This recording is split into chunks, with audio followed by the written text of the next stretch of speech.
going on, everybody? My name is JD Bailey. We're here at the Paint Your Future podcast, where your dreams paint your future. Today, we have a special guest. We got Joshua Manzano. Yeah, thank you, man. How you doing today? I'm good. Thanks for having me. Perfect. So, it's a special time when you come in, you set aside, a meeting, because this man, he does a lot. He does annuities, life insurance, retirement planning. Go ahead and introduce yourself a little bit. Yeah, like you said, we're here at my office in Glendale. I've been here for about 4 years. Before that, Burbank was when I first opened the insurance. But how long ago was that? I would say about coming up on 5 years. 5 years since I've been in the industry, but as an agency owner, probably about 3 years. Okay. Yeah, 3 years. So I started off as an agent, just like everyone else here. Learned the trade, got really good at it, and then figured out I can duplicate myself and teach that to other people and fulfill their lives for it. So, yeah. And then the industry, it's a blanket term, right? Insurance. But then there's a lot of different aspects. So before we even get into like what you do and how you do it, why insurance? Why is that your canvas? Insurance is definitely boring. I'm the first to admit it. Right. It's not something that's exciting to come to every day. But one thing in common that we all have in this office is we like to help people. Like, I went to school not from finances, not from accounting, but I like to help people. So I think everyone has that one thing in common. And I found insurance to be helpful to others, protect their assets, protect their income, protect their lives, and I'm helping people out. And you get to experience that. As short as your first year when you have to file your first death claim, that you can choose to deliver that to your clients or mail it to them, and it's seeing what you've helped the other families, and you can't bring back their life, but you can definitely help out their finances, because if we see that all the time where people can't bear their family members, it's hard. Yeah. And then what got you started with insurance? Like, what'd you do before? Well, I went to college. I majored in kinesiology, which is exercise science. I wanted to be a strength coach, strength and conditioning coach for like professional athletes or D1. Okay. But before that, why I went to school is I played baseball collegiately. It's overall athlete. Overall athlete, I guess. But which helped, those characteristics helped get me to where I'm at now. But yeah, kinesiology, I wanted to be a strength coach. Had a grown-up conversation with my mentor at the time, which I was shadowing for free, doing an internship, strength coach. And for 2 years, I did that for free because that's what I wanted to do. I understood the sacrifice to do that, because that's putting on your resume that, this person did this, and that, and they have experience. Because you need some experience in that space. Actually, a lot of certifications, masters. So I had a grown-up conversation with my strength coach at the time, and he was a strength coach of a Division I, and I was like, we're talking finances, right? Because you want to make sure that it's going to meet your financial goals, doing everything. Because I was getting the degrees. I already had the degree, but it was at that point, should I get my master's? Should I get all these certifications to like pursue my dream? And having that conversation, I figured out that night that it wasn't going to meet my financial goals, because he told me how much he made, what he went through, the schooling, and the school I went to is private school, so it's $30,000 a year to go there. Right. And when you're only making a little bit more than that with all those certs, that's not going to reach that. And especially living in Los Angeles, and nowadays with inflation, like you need to make some money. So that was like the immediate time you realized that's not. Yeah, that was, it was immediate time, and I had to figure out, okay, should I start looking somewhere else, which I did, and I still have a passion for that. But what's crazy is it's transferred over here to take an individual like yourself or any agent that I bring aboard, is they don't know anything about the industry. Okay, same thing like I did, but now I have some experience to get to their goal, their income goal. So I'm like, okay, I break it all down, and this is what you want to accomplish. This is what the activities you need to do. Same thing. That's the same. If you go back, what strength and conditioning is you take a normal athlete and try to maximize their potential to the fullest, right? And that was my job to do in the weight room, in the condition, in the field. Right. Same thing. You come here to transfer. So I think that has a lot to do with where it got me today. Okay. And then I know, nobody grows up saying, "Hey, I want to be an insurance agent when I grow up." No, so definitely not. From realizing that kinesiology, athletics, that may not be the place for you, what was that transition? Like, what was that canvas connection that got you here to be an insurance broker? Yeah. So, agent? I mean, so how I'm wired is I don't really have a plan B. Like, if I have my plan, that's all or nothing, and I'm going to execute it. I'm going to do everything I can, sacrifice whatever I can to accomplish it. And I think that's the trouble what most people have is if plan A fails, they have a plan B and C. Right. And when you have a plan B and C, what happens? You don't put maximum effort into A, right? Because you already have a fail-safe plan. And what got me into like the insurance is just pure. I think it was just knowing people, networking. Like networking, I got into insurance from one of my best friends introducing me to a guy in insurance, and then we just connected. And it wasn't about business at first. It was just connected, and became good friends with that individual. And then he drove nice cars, wore nice suits. And at that time I was in baseball, right? So we had a connection. We'd go out, mingle, and every single time he's like, "Hey, what are you gonna do afterwards?" Well, I had a plan A, no other plan. It was a professional baseball player, nothing else. Like, that's all my heart went into, because that was my passion. I wanted to make it, and I knew there was a slim chance, 0.001 chance that I was gonna make it, but I still put it all in there. And afterwards, I kept in touch with him. After I graduated, I was doing an internship. I had that grown-up conversation. Guess what? Persistency. He was, "Hey, you would be good at what I do." Well, I didn't know what he did. I just knew he drove a nice car, wore a suit. Right. It was like, flash in a way. Yeah, it was a little flash. I was like, well, I mean, if you're doing that, it's either one or two ways. Like, you never know. Like, it could be fake, or it can be actually, they're doing it, So I was like, let me check this out. Went in for an interview, and I was like, I had a bad taste in my mouth for insurance, just from like, past experience, with multi-level marketing companies and all that hoorah. I'm not all about that, So I had the same thing. I feel like we talked about it a little bit. When I was in college, I would go to these networking events, and it's always about networking, professionalism, and then boom, it's an insurance recruitment meeting. Yeah. And probably 3 or 4 recruitment meetings later, I'm just like, no, I don't think I'll ever do insurance. And to those type of meetings, it's like you're talking about, the guy who's doing it. But what about you? That's my question I had all the time, and they weren't doing it. They weren't, having the success that they were talking about. So Dave actually did. And so I went in, and I was like, okay, what are you doing? This, and that. And it was a lot different than the insurance perception that I thought. I just thought that was all insurance companies, and it's not.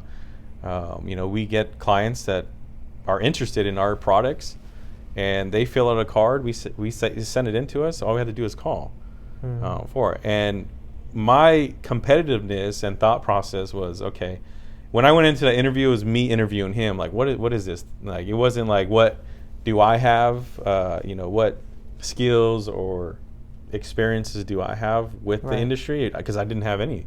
I didn't even have my license at that time. You were starting from scratch. Started from scratch, and went into his office. Saw, it was a working office, and there was agents there. And my competitiveness was like, okay, this sounds legit. A lot different than what I'm used to hearing about insurance. My next question was, who's the guy in here making the most? And he pointed to this guy named Andrew. And how much was he making? He was at making that time? $30,000 a month. Oh wow! Okay. And I was like, not bad. Not bad. $30,000 a month. I was like, a year? Like, because when he first said that, a year, or he's like, no, a month. Last month he made 30,000. Right. And I'm coming from, free internship, right? And at that time I was working at a hardware store, making 35,000 a year. So when I heard that, I'm like, okay, here we go. So what is he doing? My next question, what is he doing differently than all the other people in here? And he's like, he's just outworking them. And I'm used to hearing those words, being an athlete, outwork the person next to you. And I was like, so you're telling me that if I outwork Andrew, and he's following a system that's duplicatable, that I'm gonna make more than 30,000 a month? He's like, yeah. I was like, what do I do? What was a test or something? And I'm coming from college, right? Where do you sign me up? Yeah, Where do you sign me up? Do I have to sign something? And he was like, yeah, this is you got to take the state test and all this. Yeah. So I knocked that out, and then the rest is history. Like, I mean, there's a lot of challenges that go into it in the beginning, but I saw that it was possible, and it's not like it's impossible for an individual to do that in their first year. And I think something interesting that you mentioned is that, those skills translated from being an athlete, from working your way up to want to go to major. Now you're in an insurance game, but your top office now, it's about to be 4 years in a row. You've only been in the game for 6 years? Yeah. Yeah, so I mean, there's got to be some type of art form. There's something special that you do that separates you from everybody else. So what would you say the art within, this industry is for you? How have you been able to see those results? Yeah, I think, we talk about like our core values and what I've learned from my past experience with like sports and athletics and being a part of a team like that. I think because you can't win championships by yourself. I already knew that. So I knew I needed to influence and lead something and build my own team and find the right people that are willing to buy into the process. Like you hear that all the time in sports, buy into the process. What that means is you're just trusting the process along the way, and your contributions is added to the team. Like and everyone's contribution counts when you're trying to win a championship. So a lot of things translated is discipline, consistency, accountability. Everything that has to do with that is in here in this office. And if you don't have that experience or never been part of a team, guess what? You're going to learn that here. And so if I can translate that to an individual, it's way more than just, hey, here, learn this presentation. Right. This is how you close a person. This is a sales. No, there's every aspect of, we have one of our core values is growth mentality. Right? If you don't have the discipline, you're going to learn it here. If you don't have accountability to yourself, you're going to learn it here. Right? If you're not usually a part of a team, we used to call them I guys. They just care about themselves. Well, you're probably not going to last long in here, or you just work remote, which is fine as well. But most people want to be a part of something, right? And we have a office culture that just capitalizes on all of those things that I just mentioned. Is like, if your culture is strong, culture eats strategy for breakfast. You ever heard that? I've heard of it, but explain a little bit more. So if you have the strongest culture, doesn't matter if you have the other team has the best strategy in mind. The culture just is so strong that everyone is working together. Because if you have a strategy, you can have a bunch of I guys. Because I've been a part of that team before in baseball. Like, we had the best individual players in the league, but we could not play together because there's no culture. There was no cohesiveness. In that, and it was sad to see now. Like, looking back, I knew it was going on. And I was just like, man, we can't communicate even on the field. Like, it was all bad. So, and to build a culture, because I mean that's like the main goal, right? What are some steps or what are some things for other leaders, people out there, whether you're in insurance, finance, whatever it is? How would you say the best strategies of building that culture is in the office? Well, I think I like to start from the basics is the expectations. Like, we are here being a part of the #1 office 4 years in a row, like you mentioned. The expectations when you get here is we're not mediocre. Like, it's okay if you want to be, but you're probably going to get pushed beyond your limits or pushed out. Because like I shouldn't have more expectations for you and your success than you should have on your own. Why? Like I used to think that like I should be the flame or the fire ignited in that individual to motivate them every day, because motivation is temporary.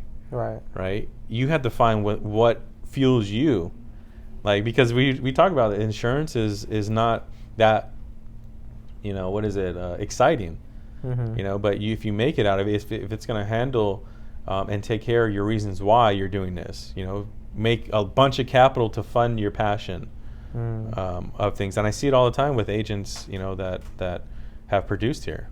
So expectation is a major part, and then outside of the expectation, what would you say, accountability? Or accountability, yeah, definitely. But how do you hold people accountable for their own goals? So because I think how do you hold it for their own goals? Well, first you got to find out what their goal is, okay, and the significance of that goal. So let's say it's income. We're talking about income. If you know the goal, then my next question is, what is the significance of that? Because the moment it gets challenging, which it will, that's when the real significance comes in. Is, okay, it really wasn't that important, or you're gonna say, hey, get back up, dust yourself off, get back up, and continue going forward.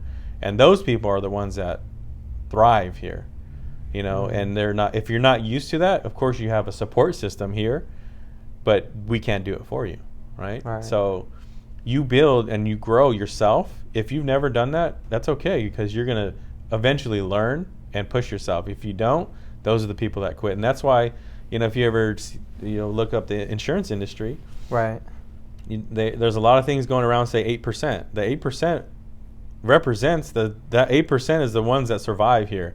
92% fail at insurance. I was reading that. I was like, man, that's crazy. Like, there's people that they build a whole brand off of the 8%, and that's a big percentage. It's a big percentage to, and it doesn't scare me, because look at what I just said. I had a plan to be a professional athlete, and I knew I had a 0.001%. 8% to me is like, I can be a part of the 8%. More than 10x. Right? It's more than 10x, right? Yeah. So you can't be afraid to fail. That's another thing is, if you're not afraid to fail, or you've gotten comfortable with that. That's why, I would not to be biased or anything, because I played baseball, but baseball players are used to failing 70% of the time. You go up to the plate and you're trying to get a hit, already going into the plate that you're going to fail or strike out or ground out or fly out or be out. A majority of the time. So if you do, if you get 3 out of 7 hit or 3 out of 10 hits, you're in the hall. Those guys are in the Hall of Fame for doing that in the major leagues. So being comfortable, and those are all learned skills. No one's born with that. And when you come here, I think it's in the environment. We talk about it all the time. When we talk about no sales, because you can't sell everyone. If they don't feel that the insurance or protection is important, then they're not your clients. And as long as you did your job and you asked all the questions that you felt was necessary, hey, they're not your clients. Like we got to accept that. It was in this office. I can't remember if it was like you, Lola, or Chad, but there was some type of there's a practice where it's basically like every question should get you closer or farther to the next step. Whether it's selling a client, whether it's having an agent quit, whether it's having you pass or fail your exam. It's like every question was either pushing you towards the goal or pulling you away. And going back to culture, how do you do that with, let's say 8, 10, 12 agents here? Do you think it's more successful to, pull them to success with incentives, or have you seen more success with, punishment, or basically, having some type of negative aspect if you don't hit your goals? Negative action, I think, is a trial and error in my younger years of management, which doesn't work. So negative action doesn't. I don't believe in that anymore. But incentivizing does work. I think our office that's probably another reason why our office is number one in the company, is we incentivize almost weekly, monthly. We have wagers, so those are always cool. You win some, you lose some, like you won some, you lost some. But they're fun, they're cool, and it makes you work harder towards something else. You know, you want to win free money or a free trip. Meanwhile, helping as many people as you can. Mm-hmm. Meanwhile, once you do that, you're still making money. Right. So when you bring that environment, where else can you do that in a corporate job or a 9-to-5 job? They don't do that.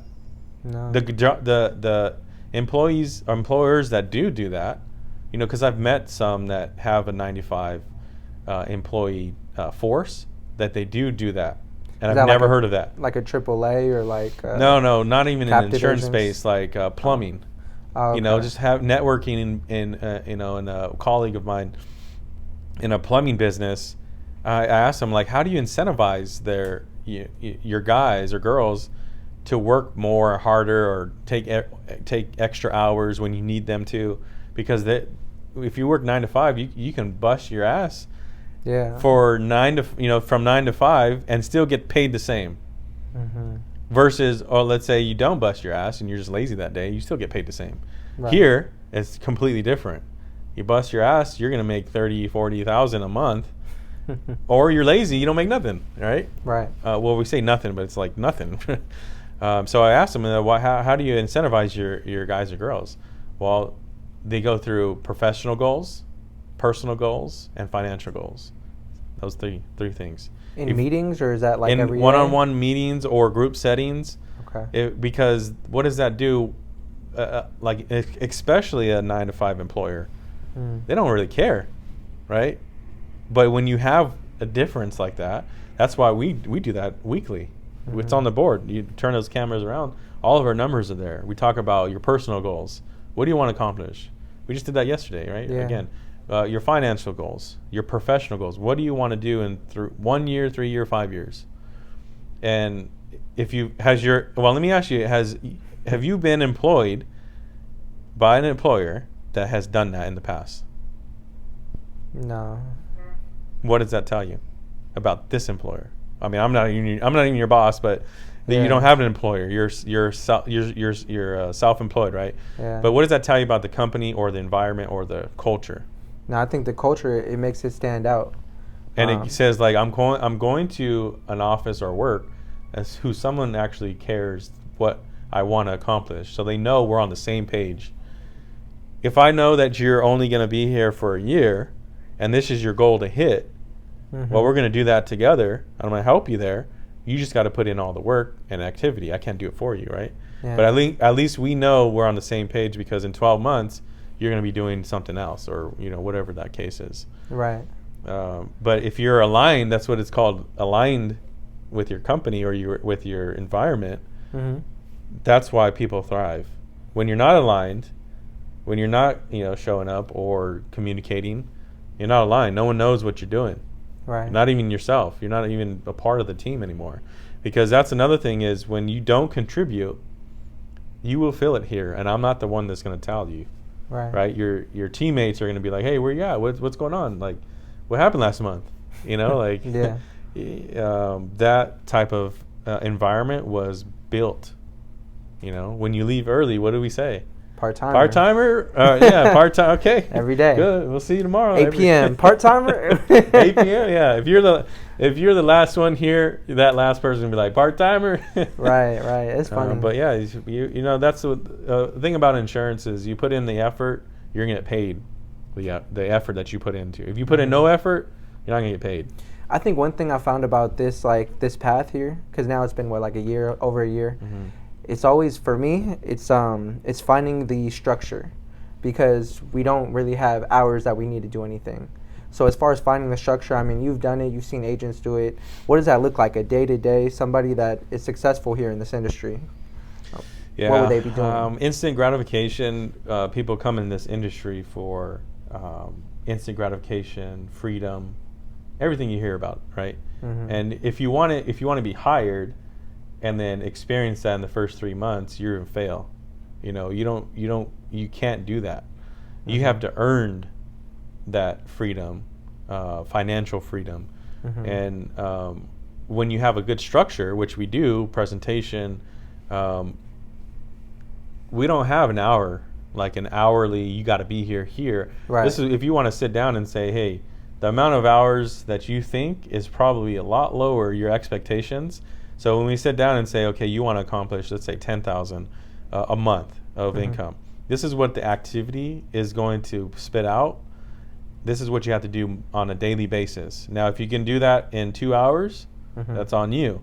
If it takes you 2 days, that's same activity, that's on you. But if it says you have to do a certain amount of activity in that week or month, and you do 50% of that, well, expect 50% of your income. An activity, what would be an example of activity? Yeah, so your set appointments. So an activity is setting appointments. The clients that fill out a card that inquire about, say, life insurance or protecting your assets, they fill in a card, send it in. We call them. We set an appointment to present to them, show them a proposal, right? If it's 10,000, of course, let's say those numbers are X amount. If it's you want to make 20,000, just double that. And when you become, let's say, an experienced agent or an advanced agent, seasoned agent, those numbers, it's easier to hit that.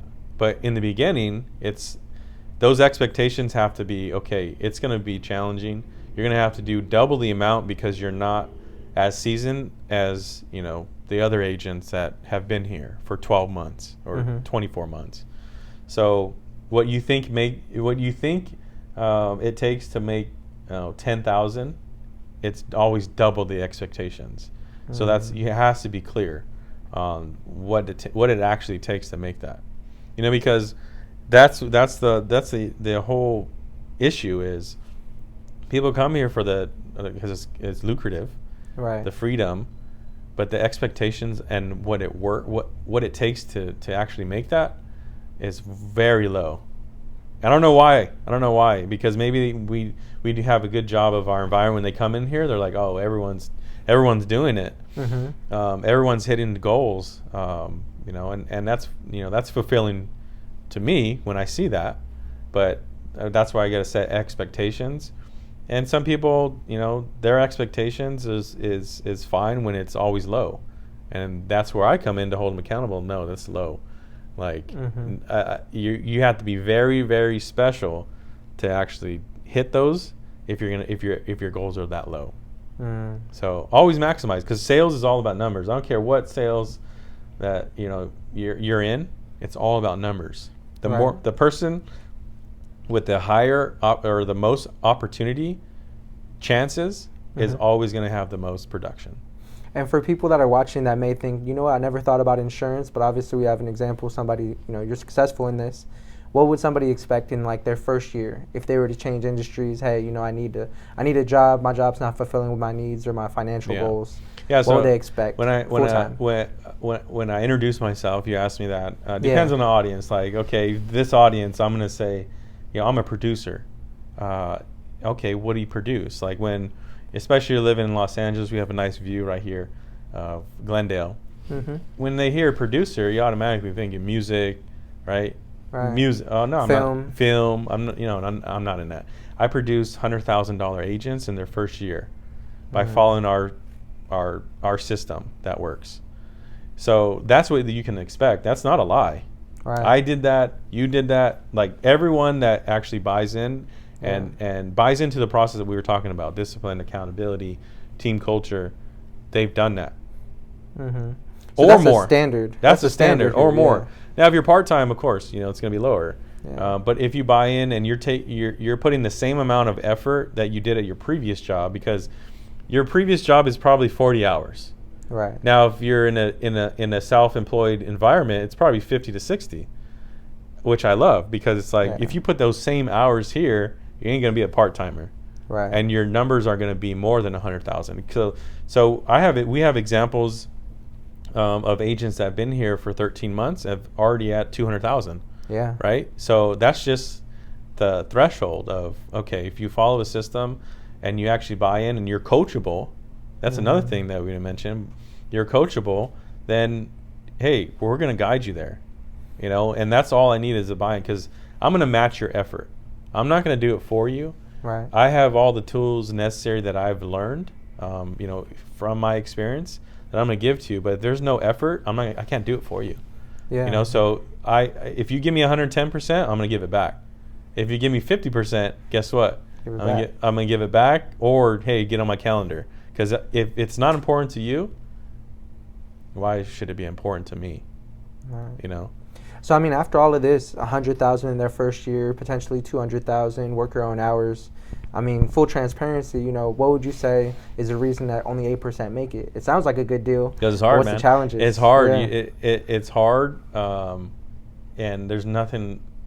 If you want to make 100,000, right, in any industry, people have to understand it's going to be stressful. But there's good type of stress. When you think of stress, what do you think about? Gray hairs, Gray no hair, sleep, no red sleep, eyes. right? And Yeah. I'm thinking about wisdom with gray hair, right? I'm thinking about Right. long hours. Oh, a lot of clients. Right, you know, so right. the changing the mentality of that, and you know, back to the stress. Like, you're gonna deal with stress making over 100,000 anywhere you go. Yeah. Let's say, you know, it's a corporate job or it's another sales job. You know what to do, and you have time limits. You have, you know, clients you need to take care of, clients calling you back, clients canceling. Like, if you don't embrace it and say, you know, this is going to happen. Now, if you don't want any stress, go sell ice cream. Go work an hour job, and you can just show up, get paid, and show out, and you're still making the same amount, but you're capped. You know, and I would just say embrace the stress, embrace you know, the challenges, because if you're not growing, you know, if it's not challenging you, you're not going to grow anywhere for it. So that's why I think it gets my blood boiling, because every client is different, every proposal is different, nothing's the same, different objections. People fail because they're not used to that, and they want an easy life. And nowadays, people want everything given to them, right? Right. And I'm a firm believer, if you earn everything, you know, like you you know, like, hard work is rewarded, and sometimes you get lucky, but you can't get lucky not being a hard worker. So would you say there is a secret with this insurance industry to be successful like yourself? Or Yeah, you need a good system, structure, and you need people to get in front of. That's what's different between activity. us. Yeah, that's what's different between us, because we don't. I never said once, hey, write down all your closest friends and family. Those are the first people you're going to sell, right? You didn't have to do that. No. We have our own marketing that people actually want our services. You know, and that's the greatest thing. If you don't have that, that's the secret sauce for it. And along with the system and the process, and you buy into that, I mean, you trust the process. Right. That's it. So right now, kind of transitioning into like what you do. You do insurance. You're an agency owner. You produce $100,000 agents. Tell me a little bit more about the retirement side. Yeah. So that's more of an advanced sale, but you're still using the insurance companies as investments to protect your assets. So let's say usually I deal with people that are, you know, 40 to retirement age, even after retirement age. Is there a limit for those type of products, or yeah, like an age limit? No, age limit. No, 18 to 90. 18 to 90. So a wide range of 18 years old to 90 years old, we can help protect assets using S&P 500. So you're able to participate in the market with no downside risk, because it's part of an index. So people love that, especially when you get to that retirement age, or if you're like myself, I don't like losing money. Right. You know, like, at all. So it's good for everyone, but especially at that older age or retirement age. Right. People like to hear that guarantee. This is guaranteed. Social Security is guaranteed. Their pension's guaranteed to receive every month on a certain day, right? So we're able to structure that to have a retirement supplement from other, you know, retirement accounts that they've had in the past. Okay. To structure, supplement their income and pay them a certain amount guaranteed for the rest of your life for it. So and there's no downside. There's no way that they can lose money. No way they can lose equity. No, there's no way you can lose. It's part of the S&P 500 index. So that's what's great about it. And then you being the person to help them with that process, I mean, I'm sure you're rewarded properly, right? Oh yeah, it was definitely more. I mean, it's definitely lucrative, like we said, Right. for the insurance industry. Because a bunch of agents, especially here too, we're all like on that border of like, okay, should we step up to advanced sales? Yeah. Are we going to take that extra training? I will say you are paid your worth because it's an advanced sale. It's more complex than a traditional life insurance policy. Mm-hmm. There's a lot of other moving parts, but once you get that down and you have a good mentor and trainer, it's a piece of cake for it. And it's a different level than the life insurance policies, right? But it's not impossible to learn. Mm-hmm. You know, and you're at the same level as the money managers of the world. You know, rolling $1 million a month. Mm-hmm. You know, they're barely doing that. You know, some guys are doing a lot more than that, but don't get me wrong. But in the industry, that's not a huge deal. Like when I go out to other conferences, you know, like American Equity, they don't even do insurance. They don't they only do the annuity rollovers, or they'll have money under management. They just bypass the insurance, and there's so much money in insurance that they're missing. Right. Whether that's helping that individual with protection of their family or their income, mm-hmm. but if they have assets, you can do that too, and it's a free lead. Mm-hmm. You're helping them with multiple products. When you help them with multiple products, guess what? They're not going to cancel on you. When someone comes out over in their house and they're like, "Hey, I got the best term ever," well, let me call JD, right, and make sure first, because you have multiple products with them. Okay, so that's why bundles. We hear bundles all the time. People are so loyal to bundles, but when you break it down, the bundle is actually costing you more. They're not going to discount your life insurance just because you have your car insurance and home insurance. Life insurance, there's actuaries that actually make the product premiums what they are. There's no discount on them. Like, I don't know if you ever got this question before from a family member or friend. Hey, is there any discounts on family members or on the premiums? Or even your clients was, hey, is there any discount for family, if I get my whole family? No. On the premiums, it's set. Your age, your health determines what that is, right? Okay. But yeah, going into the these conferences where people are just protecting assets, rolling assets, and that's all they do. I mean, there's a lot of and rolling assets. Give an example of that, because I think that deserves a little detail. So if they have an old 401k, right? Okay. And that's probably the best example to use. Old 401k that's at market risk. They're not contributing to it anymore. Mm-hmm. They want to be out of the market so they don't lose, because it goes up and down. And just because it's a part of a 401k doesn't mean it's protected by your old employer. It's a part of the market. It's in there 100%. So if the market corrects, it goes down, you lose 50%, whatever that percentage is. Right. You lose that. So that's the easiest one to do is, okay, let me show you comparison. Market risk, no market risk.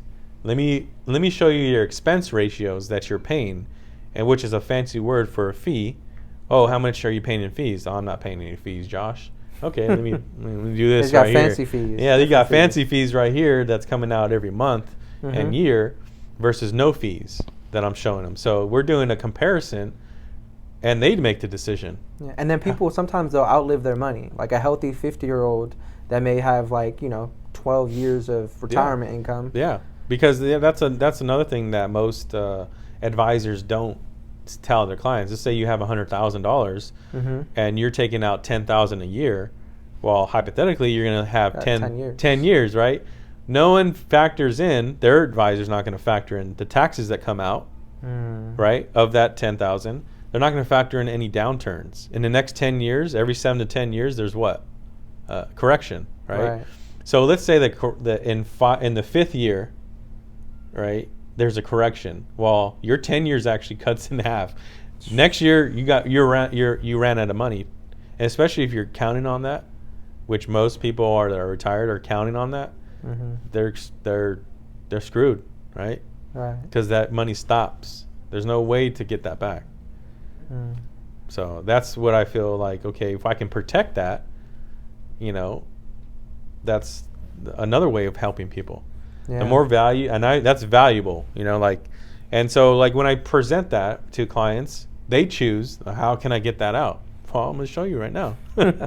And, you know, we roll that asset over to a protected one. When the market does well, you're able to participate with the S&P 500 index. And then if it doesn't, if it crashes, you stay level for it. So people want that guarantee, and that's what we help our clients with. That's good. And then for an agent, now that we're talking about the different products, this is kind of separate from the business side, but how do you protect your mentals, like your mentality? You're talking about death every day. When you help these, you know, these assets, we're talking about worst case scenario. Like I have family members that they lost 40, 50% of their profile. Yeah. How do you balance that mentally with different clients, different, you know, experiences? Yeah. That's a good question. Well, I mean, when you talk about death all the time, well, I just accepted it. I didn't know that it was like, at first it's a sensitive subject, right? When you first start.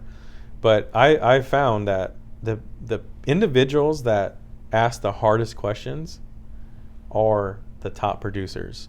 And here's what I live by is to determine your success is determined by the value of questions that you ask throughout your lifetime. So I'll give you an example. If I'm dealing, could you repeat that again? That was So the level of your success is determined by the value of that question, or what is it? You kind of threw me off right there. No, that's okay. Determine your success is determined by the quality of questions that you ask. Okay. Make sure you edit that. We won't. We'll get. Yeah, the level of success is determined by the quality of questions that you ask. So I'll give you an example of that. If I'm dealing with, let's say, a old 401k that's $500,000. Okay. If I never asked this question, and this question's made me a lot, is have you had enough information to make sense of it? Yeah. If they say yes, okay, let's go. Boom. We're start the application. Start the application. We're done. Okay. For it. So, and that is a question, right? So if I never ask that and I'm just kind of beating around the bush, I'm not making that sale, right? So that's when you get I got to think about it. You got to think about it, or I got to talk to someone. Then there's other objection handles, like you weren't talking to the decision maker. That's what you need to make a sale. The decision maker needs to be there, and can they afford it? Of course, if we're dealing with assets, they can afford to continue what they're doing in that case. I would say that determines that level of success. What was that? What was the second part of that? The other part was, how do you handle your mental space of dealing with death and you know, worst case scenarios, talking to these families? So understanding that the quality questions, right, is going to determine your level of success is when you first come in, you're dealing with death, you know, talking about dying, right? Yeah. And if you're scared or feel fearful of asking those questions, that's a hard question, right? Right. But if you don't ask that, we already know the outcome. What is, you're not going to sell that client. You're not going to make a transaction. Worst of it all is that family's not protected because you were fearful of asking that hard question. And you've even had that example, huh? Like you've had a family call you before? Yeah, a family called me before and said, hey, I found your card. My dad just died. I was wondering if he has any life insurance.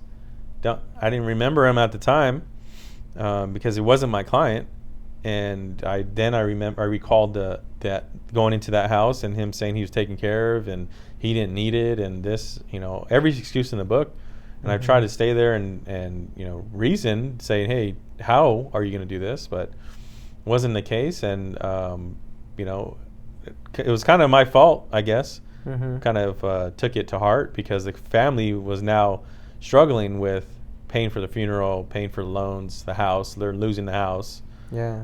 When I reasoned with that client, whatever he said, I don't remember what it was, but I reasoned with him, okay, maybe you don't need the insurance.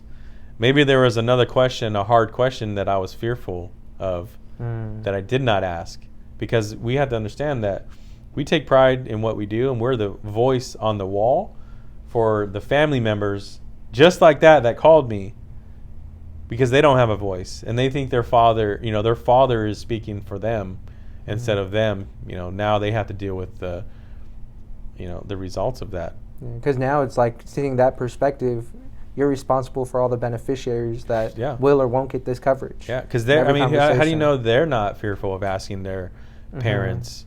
Let's say they're not in a financial situation where they couldn't pay for their family or their parents' funeral. You think they would ask their family or their parents, like, hey, do you have anything in place in case you die, because I can't afford it? Right. If they do, kudos to them, because that's a hard question to ask your parents. Yeah, I remember I did that with my parents. My mom, right away, we got her a policy. Yeah. And then with my dad, it took about 3-4 weeks before I even got an answer. Yeah. And it was, it's a tough question. It's a lot to talk about. And once you get used to that and understand that that's what we do, that's our profession. We talk about that. We talk about things that you don't talk on a day-to-day basis. Yeah. And once you embrace it, it's cake. Like I don't even. That's a good question. I haven't even thought about that since I first started. Going into a first person's house. Like, well, I'm talking about what happens if you die. Yeah. But yeah, that's once you embrace it and you understand, because every industry is identical to that. The doctors. Let's say a doctor is fearful of asking you about, I don't know, STDs or something that's uncomfortable. Or traveling. Or just let's say that doctor is, they have to embrace it. They have to get over it. And it's just a part of their job. They take, pride in what they do in their profession. That's what we have to do. Yeah, and I mean, it's been a long road. I mean, you've been an agent, you've been a top producer, top manager, top annuities.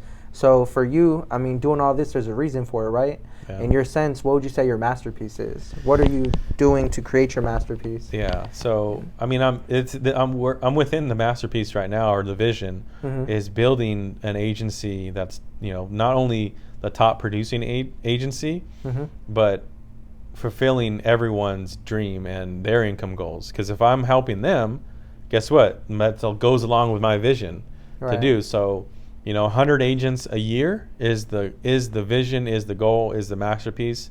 Do I see myself in insurance my entire career? No, probably not. Checking in, yes. I'm always going to have the agency that I've built, because that is a legacy that I want to leave for my family. That's my number one reason, is how many generations will this affect when I'm gone or when I'm alive, right? Depends how long I live. But when I'm gone, I think that is fulfilling, is okay.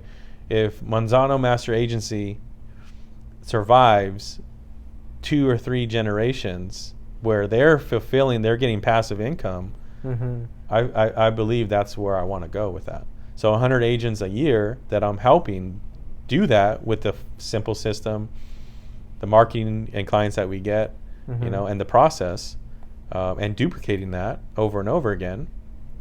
That's the ultimate goal for that. Because other things like you kind of damper in is real estate. Right. When you're making a lot of money, you have to use that money, or put it somewhere, right? You have to put it somewhere, or Uncle Sam is going to take it from you.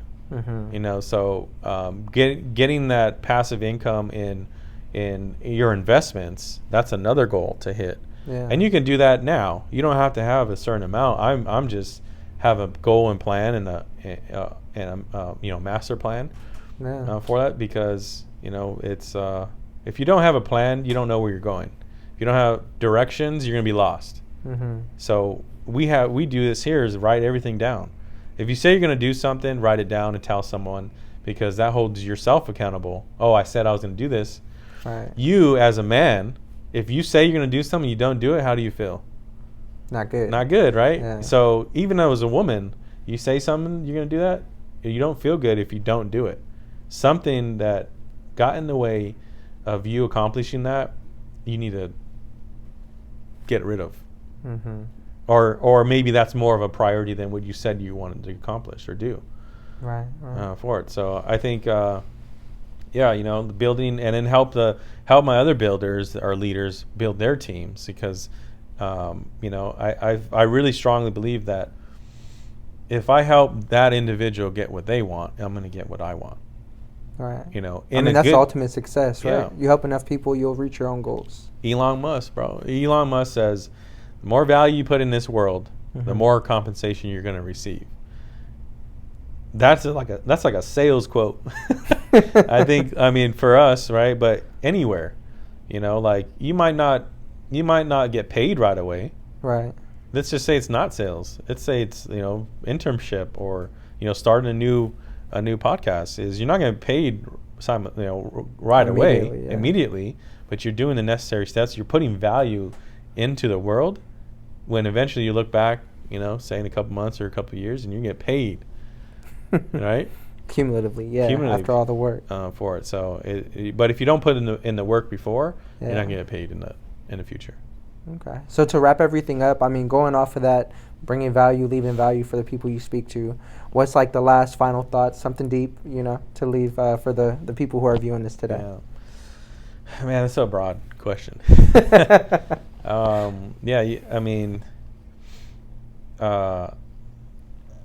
would say, here's what we didn't talk about, is the most successful people have a morning routine every single morning. Yeah. And I learned that from multiple people. Kobe, right? E.T. All my mentors that were from books or podcasts, and even a physical mentor is, having a morning routine. It just gets you prepared for battle, for work, for games. Athletes prepare. They have a routine every single time. And that's something that, I preach here. And another thing I learned from the athletic system is routine. Every single game practice is a routine every single time. And what that does is prepare you for what you're going to do.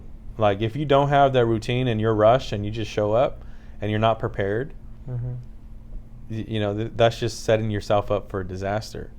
So if you don't have a morning routine, you need to get one, like, immediately. And what would be an example? Yeah, first you gotta wake up at a decent time. Don't wake up 10 minutes before you gotta be somewhere, right? You can't do a routine in 10 minutes. Right. A portion of your routine is 10 minutes. And I think it's really important to time yourself, because if you're not good at time management, and that's another thing we didn't talk about. If you're not good at time management, is you got to time yourself. If you know that it takes, yourself, let's just use an example in the morning. If you know you brush your teeth for 20 minutes, that's exaggerating, but if you go to the restroom, a shower, and brush your teeth is all 20 minutes, okay, you have that block.